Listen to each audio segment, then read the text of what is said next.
कहानी। सुनसान कुआं और औरत की चीख। गांव के किनारे एक Wait पुराना for N. गहरा कुआं था जिसे लोग शापित कुआं कहते थे। बरसों पहले वहां एक नवविवाहिता औरत की रहस्यमयी मौत हो गई थी।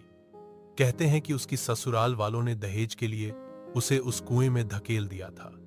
तब से वह कुआं वीरान पड़ा था और लोगों में यह डर बैठ गया था कि रात में वहां कोई न जाए।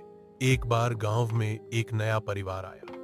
उनका बेटा रवि पढ़ाई में होशियार था, लेकिन भूत प्रेत की बातों पर विश्वास नहीं करता था। एक दिन गांव के लड़कों ने मजाक में उसे चुनौती दी कि वह रात को उस कुएं के पास जाए और आवाज रिकॉर्ड करके लाए। रवि ने हंसते हुए चुनौती स्वीकार कर ली।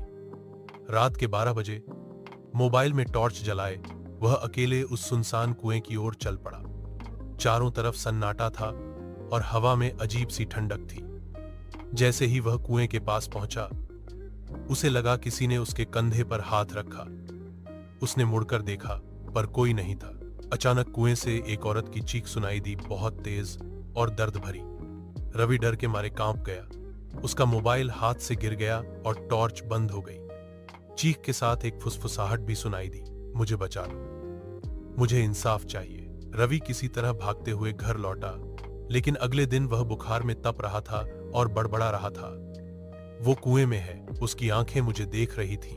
गांव के बुजुर्गों ने पूजा करवाई, लेकिन रवि फिर कभी पहले जैसा नहीं हुआ।